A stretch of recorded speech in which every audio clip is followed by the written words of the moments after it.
Truth is a pathless land यो भनाइ थियो दुनियाँको सबैभन्दा युनिक थिङ्कर मध्ये एक जिद्दु कृष्णमूर्तिको। तपाईहरू जस्तै म पनि केही वर्ष अघिसम्म यो नामसँग अपरिचित नै थिएँ, तर जब हामी जान्ने कोसिस गर्छौँ, बुझ्ने कोसिस गर्छौँ, तब हामीलाई केही यस्ता नामहरू मिल्ने गर्छन् जसले हाम्रो सोचलाई नै बदलिदिन्छन्।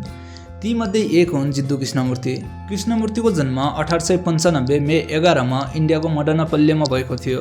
बाल्यकालदेखि नै उनी अत्यन्तै शान्त, संवेदनशील र आफ्नै संसारमा हराउने बच्चा थिए। जब उनी 14 वर्षका थिए, एक दिन बीचमा घुमिरहेका बेला लिडविटरको नजर उनीमा पर्यो। त्यो क्षण नै उनको जीवनको सबैभन्दा ठुलो टर्निङ पोइन्ट बन्यो। लिडविटरले उनलाई देखेपछि दाबी गरे कि यो बच्चा विश्वगुरु बन्न योग्य छ।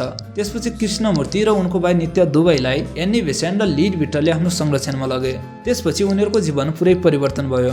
एन्नी बेसेन्टले उनलाई ओल्ड वाइ चिनाउन थालिन्। थियोसोफिकल सोसाइटीले order of the star in the east नामको अर्गनाइजेसन बनाएर कृष्णमूर्तिलाई विश्वगुरुको रूपमा प्रस्तुत गर्ने पुरै तयारी गर्यो। त्यसपछि उनलाई स्पेशल ट्रेनिङ दिन थालियो, हरेक किसिमका शिक्षा दिइयो, विभिन्न देशहरूमा घुमाइयो र पढाइयो र उनका हरेक आवश्यकताहरू पूरा गरियो, किनकि उनलाई विश्वगुरु बनाउनु थियो।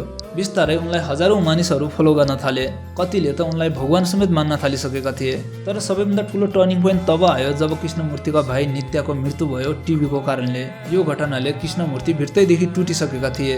उनले हरेक कुरामा डाउट गर्न थालिसकेका थिए, चाहे त्यो कुनै धर्म होस्, भगवान होस्, गुरु होस्, चाहे कुनै सुपर पावर होस्, हर एक चिजमा।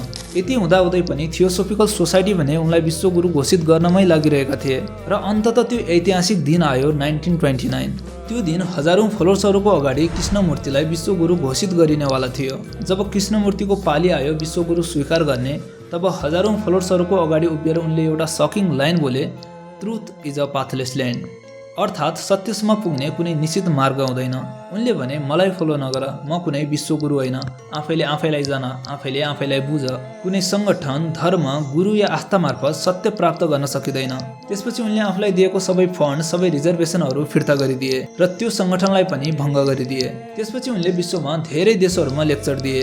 पछि 1986 मा उनको मृत्यु भयो र मर्ने समयमा उनका अन्तिम वाक्यहरू पनि यही थिए, observe yourself, understand yourself, everything is within you, the truth is within you।